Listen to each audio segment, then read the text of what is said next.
সাইয়্যিদুল ইস্তিগফারটি কেউ যদি সকাল সন্ধ্যা একবার পাঠ করে মারা যায় তাহলে সে জান্নাতে প্রবেশ করবে।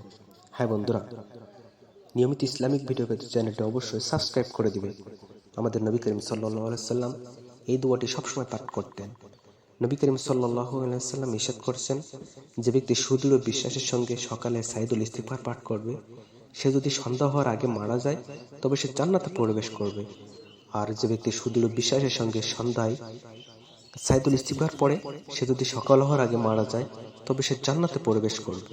সহিহ বুখারী শরীফের হাদিস 6306 নম্বর।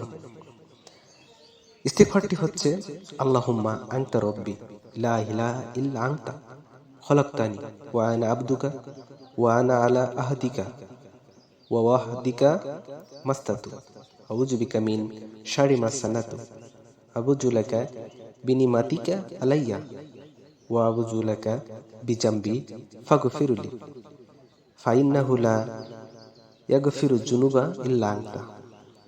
অর্থ হচ্ছে, আল্লাহ, একমাত্র আপনি আমাদের প্রতিপালক, আপনি ব্যতীত আর কোনো উপাস্য নেই, আপনি আমার স্রষ্টা এবং আমি আপনার দাস। আমি আপনার সঙ্গে কৃত ওয়াদা ও অঙ্গীকারের উপর সদ্যানুযায়ী অটল অবিচল আছি। আমি আমার কৃত কর্মের সব অনিষ্ট হতে আপনার কাছে আশ্রয় প্রার্থনা করছি। আমার উত্তর, আপনার দানকৃত সব নিয়ামত স্বীকার করছি। আমি আমার সব গুনাহ স্বীকার করছি। অতএব আপনি আমাকে ক্ষমা করুন, কেননা আপনি ছাড়া আর কেউ গুনাহ ক্ষমা করতে পারবে না।